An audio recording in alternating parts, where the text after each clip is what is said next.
The e-resource of this episode is Lightbox. Lightbox brings learning to life with hundreds of interactive books online for grades K through 12. Topics cover science, social studies, language arts, and more. Each title has a suggested reading level, K through 10, an interest level, K through 12, and some titles are also provided in Spanish. Go to jocolibrary.org/research/lightbox. There are those super funny, like squirt milk through your nose funny memoirs, and then there are also those hauntingly heavy and deep memoirs. Joco Library Uncovered. Hey, Charles. Hey, Dave. Happy Mother's Day.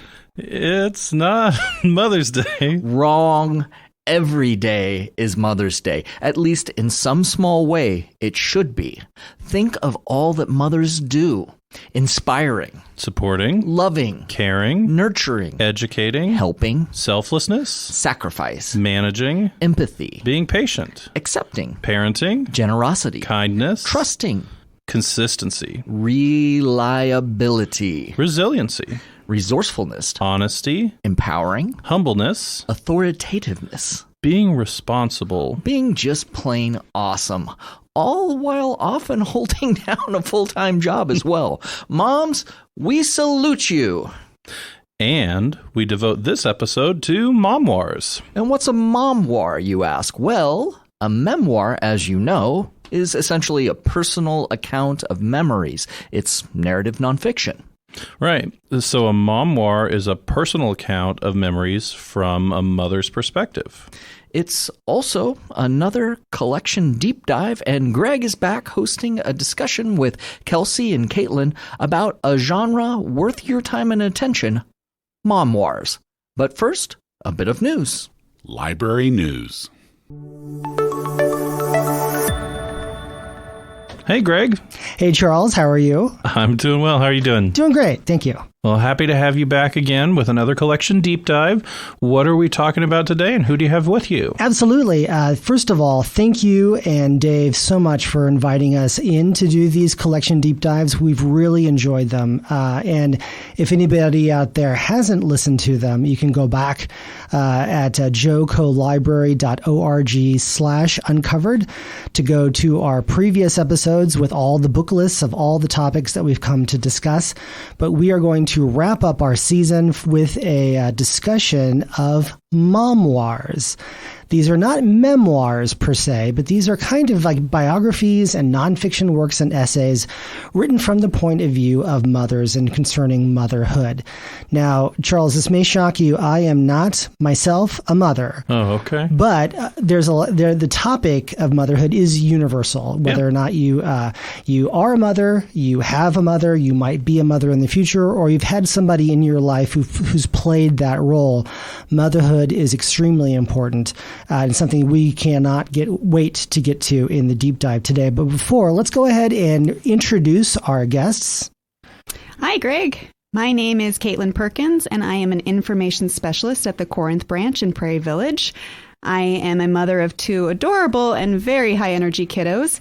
My son, Nick, is an almost 6-year-old who just started kindergarten, and he loves all things dirt and nature and science. And my daughter, Annabeth, is 2.5, and she is super nurturing, just like a little natural mother hen, slightly bossy, but just the perfect counterbalance to my son. Well, welcome back to the pod, Caitlyn. And who else do we have joining us today? Hi, my name is Kelsey Raper. I'm also an information specialist at the Corinth location. I'm a mom of twins, 2 6-year-old girls who could not be more different, and a stepmom to 2 of the very best teens. Our house is as chaotic as you're imagining that it probably is, but I'm really, really lucky to have these kids. Well, we're lucky to have you here to talk about this topic. So, Caitlyn, let's go ahead and get started. What about this topic really draws you in? Why memoirs? Well, I just want to start by saying the obvious, that motherhood is hard. And I will be inclusive. I will say that parenthood is hard. But today we are going to specifically be talking about those memoirs, those motherhood memoirs. So when preparing for this podcast, Kelsey and I realized there are really so many different types of memoirs. There are those super funny, like squirt milk through your nose funny memoirs, and then there are also those hauntingly heavy and deep memoirs. There are books about the struggles to conceive and the yearning to become a mother. There are stories of pregnancy, and those in and of themselves can run the gamut from being hilarious to absolutely terrifying. And then there are memoirs about parenting through every stage of life. And then there are also tributes to one's own mother as told by their now adult children. So given this huge variety, Kelsey and I are going to try to dabble into several of these subgenres just to give you a taste of what is out there and to hopefully get you interested so that you seek out more. Absolutely. That sounds great. Let's go ahead and get us started. What is the first one that you'd like to talk about today? So when you're in the throes of motherhood, and that can sometimes literally be like the throes. Sure. It can be hard to see the humor in your experiences, but more and more moms are opening up and writing about the tragically like comical struggles and mishaps and almost like unbelievably absurd misadventures that they have survived. And a lot of these have some like fabulous titles, things like Ketchup is a Vegetable. Yes. And Moms Who Drink and Swear, Confessions of a Slacker Mom, and my personal favorite, I Heart My Little A-Holes. Those are literally titles of some books that are out there. But the one I'm going to be talking about is called I'll Show Myself Out, and it's by Jessi Klein. It came out about a year and a half ago, and for those who are not familiar with Jessi Klein, she is a stand-up comedian and writer for shows like SNL and Inside Amy Schumer. And I'll Show Myself Out is her second book, and it's written in essays. Jessi Klein has a special way of writing that makes it feel like you are having a conversation with a friend rather than reading her one-sided account. And I'm just going to put in a little plug here for essays and short stories as a genre when you are knee-deep in the parenthood, because let's be honest, who really has time to do any reading? But essays are the perfect way to like actually complete an entire work in one sitting, and that can feel so satisfying. So you have like these bite-sized, stories or biography moments that give you that, but they're not so long that they'd take an entire evening to read. Exactly. Okay. So going back to Jessi Klein, and I'll Show Myself Out, these essays are like what I call mini tragicomedies because they dive headfirst into some of those really challenging topics that don't get a lot of face time in most parenting books. Things like what it's like in the immediate aftermath of having a baby and postpartum depression and some of those career and marital struggles that happen as a result of motherhood.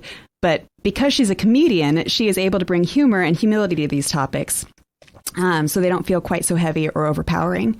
And the essay that sticks out to me the most in my memory is the very first one in the book that Jessi Klein titles The Hero's Journey.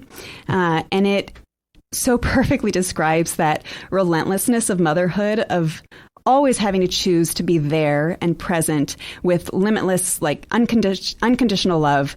And some of the most affirming moments for your kids when they are sobbing or hysterical over something as trivial as like the cereal being wrong. And the mother has to choose to take the high road. And that is the hardest moment for the mother, but it can be the most satisfying for the kid. And I actually cried when I read that essay. And then I went and read it to my husband. He wasn't quite as affected by it as I was. Sure, yeah. But he still even understood the message. That's great. That one was I'll Show Myself Out by Jessi Klein. Kelsey, do you have a memoir that kind of treads that line between humor and insight? Yeah, I have The World Deserves My Children by Natasha Leggero.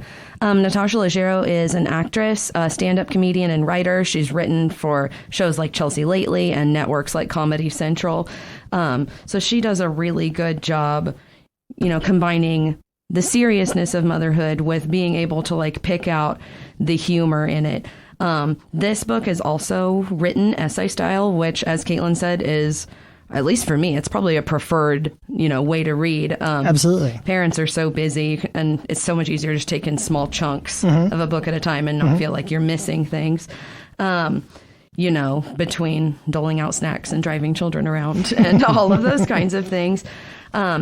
Natasha Leggero writes really well, really poignantly and hilariously. She talks about being unsure at first whether or not she even wanted children, and then when she and her partner did decide to have children, going through a geriatric pregnancy, which that term makes me want to throw up, but it is what it is, and how parenthood changed the dynamic between her and her partner, the help she needed to get by, and the fear that can come along with being a parent as well. I bet these books are going to be great on audio as well. Oh, for sure. Natasha Leggero's The World Deserves My Children is available as an audio, and she reads it, which makes it even funnier. Absolutely, yeah. Could you give us another title that might be slightly more into the introspective range, but in the same ballpark? Yeah. The next one I want to talk about is called I'm Supposed to Protect You from All of This by Nadia Spiegelman. Nadia is the daughter of editor and publisher Françoise Mouly and Art Spiegelman, who made Mouse. Yes, the graphic novel. Yeah. Absolutely, yeah. And she acknowledges in the book that it is very similar to what her dad did with Mouse, because he interviewed his father and wrote about his experiences. But I'm Supposed to Protect You from All This really focuses on the author's relationship with her mother and her mother's relationship with her mother, and how those intergenerational relationships impact each other over time. Now, from what I understand, the author, kind of heard things about her mother and then went and interviewed the grandmother, who had a completely different perspective on all the items that her mother, had. And so you get that interplay between memory and the perspective of somebody else who was a parent during that time. Yeah, absolutely. There is a part of the book where the author's mother has come back from a vacation to find that her mother is gone, like has moved, divorced her husband, all of that. And she's only 17. She doesn't have anywhere to go. And she has to figure this out on the fly. And then when they all talk about it later as these three generations, the grandmother's like, no, you were 18. All my kids had left home. I didn't have any other kids to worry about except your sister. And she's like, I definitely was still a kid. I had nowhere else to go. So just like those, discrepancies in memory can greatly impact how you feel about each other and how you feel about certain moments, that were really pivotal in your relationship. Absolutely. Those memories are kind of often a cornerstone of how we perceive our parents and how we our mother are perceived as a mother. Caitlyn, let's go back to you. What is the next book, maybe even a graphic novel that is on your list? Oh, Greg, it's like you know my list. Oh, no. So I'm going to be talking about a graphic novel for my next one. It's called Go to Sleep, I Miss You by Lucy Nisley. Many of you may be already familiar with Lucy Nisley. She has a profession of writing graphic memoirs. She started with travel logs when she first graduated from school, and some of her adventures, and she has done various explorations of cuisines, and then she transitioned to memoirs on being a bride, and then she has one on pregnancy, and then finally her one that's on parenthood, and that is called Go to Sleep, I Miss You. And again, I think this is such a great title. I don't know about you, but I am definitely one of those moms who battles to get my kids to sleep at the end of the day. But then as soon as they're asleep, I miss them. I miss them. So is that dichotomy between the struggle and the need for rest and recharging. Exactly. So as we've already said, this is a graphic novel, and the pictures in this book are so perfectly capture the messiness that is parenting a newborn. Lucy Nisley spends a lot of time addressing feeding, specifically both nursing and solid foods, and there are some things that are just really better expressed through pictures. She also draws pictures of some of the hilariously imaginative inventions that she wished existed. Things like a magic baby slide that you just slip your baby down and all of a sudden they land into their onesie without all the struggles of trying to get that baby dressed with their 12 arms that all of a sudden magically appear. Yes. She's also super self-deprecating. She wrote at one point that she spent much of her pregnancy worrying that having a baby would derail her work, her important comic book work. So it's just kind of that type of humor.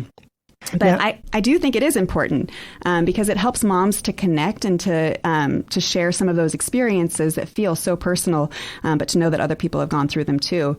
And I also want to add that the style of communicating through pictures is perfect for depicting a lot of those insecurities that we have, because you can just add a little thought bubble or 14 thought bubbles with all of those sometimes irrational thoughts that you're having, but that, again, are super relatable. Now, does this work, is there one kind of through line throughout the entire work, or is it more kind of like vignettes and essays kind of in that graphic novel format? It is more of like vignettes and essays, which again makes it really easy to digest in a short increment. You don't have to read the whole thing through. There's not an overarching story arc, so you can pick it up when you have the time. You can get a chuckle, and then you can go back to the grind. That sounds great. Let's switch the mood up. What is the next item that you have to talk about today? So my next one is called Small Animals by Kim Brooks, and it is a little more controversial. This is one about a woman who left her 4-year-old son in the car for about 15 minutes while she ran into Target to buy some headphones before they were about to get on the plane. And when she got back later, 15 minutes had passed, windows were open, beautiful day, and she sees a woman taking pictures of her son sitting alone in the car. So that all happens in about the first 35 pages. We then discover that she has been turned into Child Protective Services for child endangerment, and she spends the remaining 200 pages of the book with a hybrid style of writing that is part memoir, detailing the hell that she went through for the next year, and part research and social commentary on the culture of fear that surrounds parenting. And this isn't just fear of what might happen to your kids, but fear of what other people, especially other parents, might think and how they might judge you and your decisions. And in the book, Kim Brooks interviews experts and cites a bunch of numbers to support her message, almost taking like an economics approach to critiquing parenthood, which is similar to how like Emily Oster does her books with things like Expecting Better and Crib Sheets. And one of the reasons that I included this book in this discussion is because it's an example of a style of memoir writing that blends the author's own interests and agenda with their own life. And whether you agree or disagree with what she's doing and what she's saying, or fall somewhere in the middle, kind of like I do, the style of part autobiographical and part research book is just an interesting twist on the traditional memoir. I was going to say, she really seems like she's bringing in kind of not only research, but also kind of societal expectations into the mix. So it's not just the mother and the child, their relationship, but it's like Child Protective Services and strangers who happen to walk in and see this. You get to see other perspectives enter into the mix and definitely cloud the waters there. Exactly. Okay. Well, Kelsey, let's get back to you. What is the next book on your list that you want to talk about today? Yeah, the next one I have is called And Now We Have Everything on Motherhood Before I Was Ready by Megan O'Connell. It also really talks about societal expectations of parents and motherhood, and the author has to reconcile with a surprise pregnancy, before she's and her partner were actually ready to have kids. She has to reconcile with what it means to be a modern woman who's supposed to want a career and not want to have kids, but who actually secretly does want to have kids, but also wants to have a career. And she writes about how her birth experience didn't go the way she planned with an emergency C-section, having to adjust to life with a newborn and how it impacted life with her partner. I think my favorite thing that she says in the whole book is a quote that says, "What if, instead of worrying about scaring pregnant women, people told them the truth? What if pregnant women were treated like thinking adults? What if everyone worried less about giving women a bad impression of motherhood?" Which I so appreciate, because motherhood is beautiful and a blessing like everybody tells you it's going to be, but it's also so much harder than anybody tells you it's going to be. Absolutely. And memoirs like this give us a peek under the hood of that reality for folks. Let's go ahead and move to our next one. What's the next one you want to talk about today? All right. My last one is called Mother Noise by Cindy House. Cindy House is an essayist, short story writer, regular opener for David Sedaris when he's on tour. Okay. This book is also written essay style, but I feel like it flows really well for an essay style book. The author, Cindy House, spent most of her 20s addicted to heroin and was in and out of rehab several times before it stuck. And she has to grapple with the when and how to tell her child about this. She never debates whether or not she should tell him. She knows that she has to, but it's mostly about the how do I tell him, when do I tell him, when is he old enough, what's he going to think of me after I share this part of me with him, etc. Yeah, it sounds like it's a little bit more of an intense, but a really important look at kind of more of an unconventional side of motherhood. Yeah, for sure. It was kind of intense. She definitely details a lot of her addiction, so that is kind of hard to read, but it was written so well. It was a beautiful story, and I think it's important too, because we all have flawed parts of ourselves that eventually we will have to or should probably share with our children. Absolutely. And Caitlyn, let's go ahead and wrap this up. What's the next book that you have for us? My last one for today is another controversial one. It is called Once a Girl, Always a Boy by Jo Ivester. This is yet another perspective of motherhood, whereas the other books we've been talking about kind of cover motherhood during the early years of one's life. Once a Girl, Always a Boy covers nearly 30 years of motherhood. It is, in it, Jo Ivester tells the story of her experience with her transgender son. And she also interviews other members of her family, including her transgender son, on all of their experiences and perspectives over the years. And it's really interesting perspective because more and more literature is coming out on the transgender experience, but we haven't caught up yet with the support for families. And in this book, Jo sheds light on some of the uncertainties that she had. Things like, do I still refer to my kid as my daughter when talking about them when they were still presenting as female? Or do I go back retrospectively and always refer to them with male pronouns? She also lets herself feel some of those losses that are hard to admit when you're trying to be supportive. Things like reconciling that she would never get to experience her child being pregnant when that's something that she'd always hoped for. So, like with our other memoirs today, this book brings to light some of those honest, raw, vulnerable feelings that are so hard to admit and talk about, but that other moms are probably struggling through also. And it takes a lot of humility to admit that you don't understand something, but that you want to and that you are trying. It sounds like an amazing, powerful, necessary read. And thank you so much for sharing that with us. You too, Kelsey. I thank you so much for coming and joining us here on the Collection Deep Dive. I do want to recommend one more title before we go. This is a book called Class, a memoir of motherhood, hunger, and higher education by Stephanie Land. This is going to be out early November. You might recognize her name. She was the author of Maid, which was a breakout hit in 2019. That was also developed into a Netflix show about a woman who had gotten pregnant and had to derail her college aspirations and work as a maid and kind of see the underside of the service industry and how she was perceived by those around her. This this memoir continues her story being a young mother through the educational system or higher. She's pursuing her degree, trying to make classes and find babysitting and childcare at the same time, working on group projects. It is powerful and enlightening, just like Maid was. So if it's something that you're interested in, definitely put a hold on it.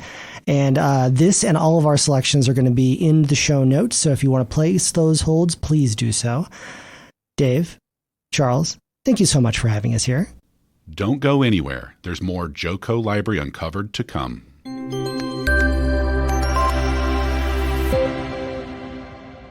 So in early January 2021, I lost my mother, Lois Carson. She was born on her father's 40th birthday, February 1st, 1939, in the front room of a family farmhouse near Driftwood, Oklahoma. And she was the youngest and only girl of 5 children. She loved to read. I mean, seriously, she would come to the library and get just a crazy stack of books. And, you know, some people like TV. She loved books, and that was her thing. That was her love.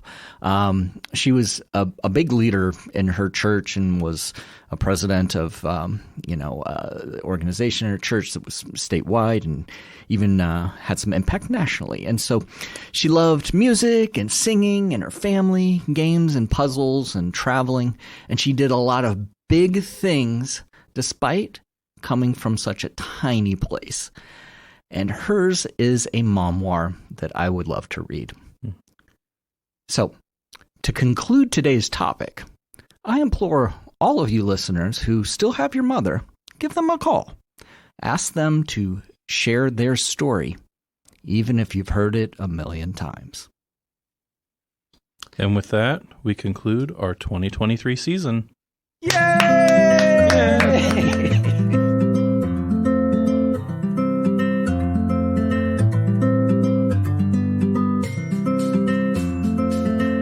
Joco Library Uncovered.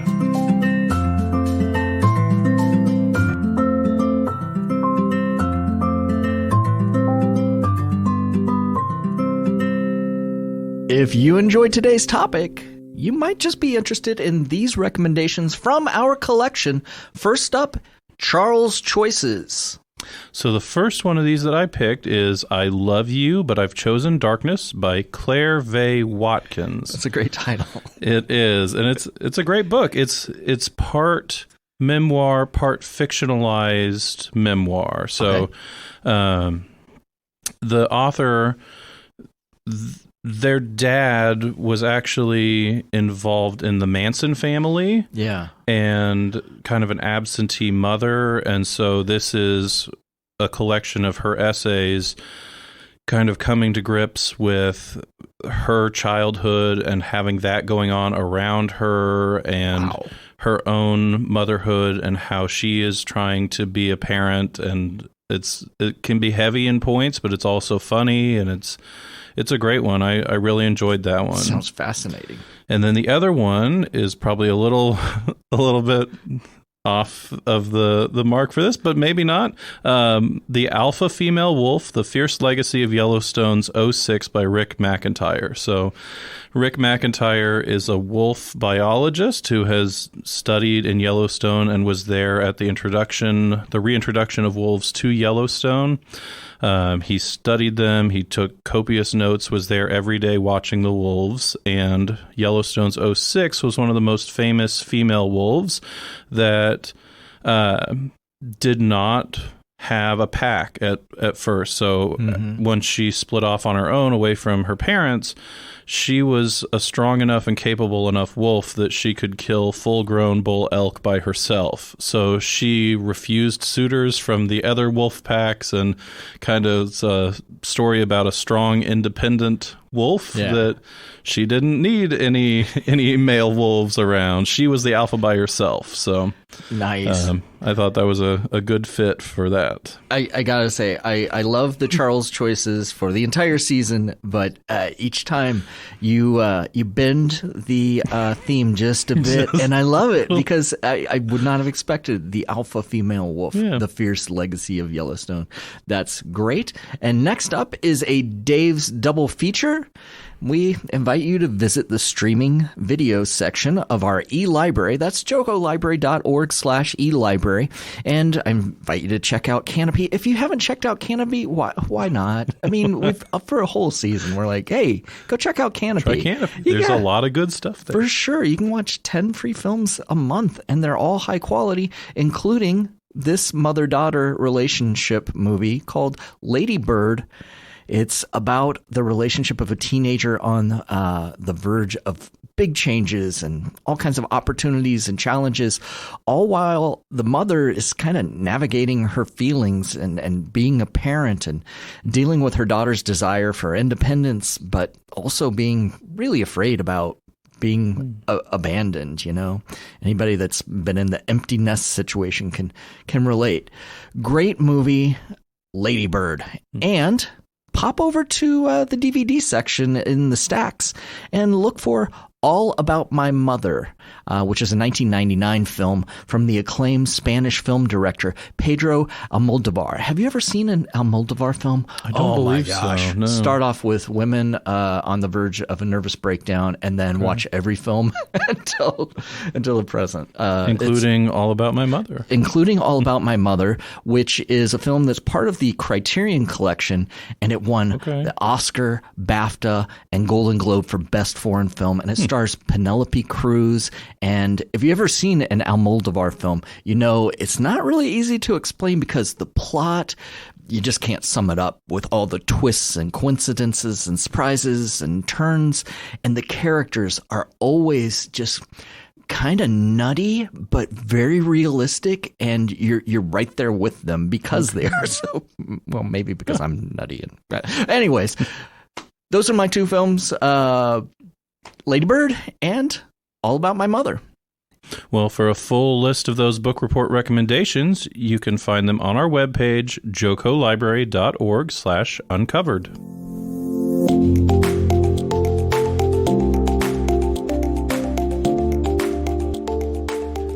Joco Library Uncovered is a production of Johnson County Library and is recorded at the Central Resource Library in Overland Park, Kansas. We would love to read your thoughtful emails at uncovered@jocolibrary.org. Join our online conversation at facebook.com/Joco Library. Look for us on Twitter at Joco Library. Our website is jocolibrary.org. Subscribe to Joco Library Uncovered through your favorite podcatcher or go to jocolibrary.podbean.com. Thanks for listening, and come back in 2 weeks for more Joco Library Uncovered.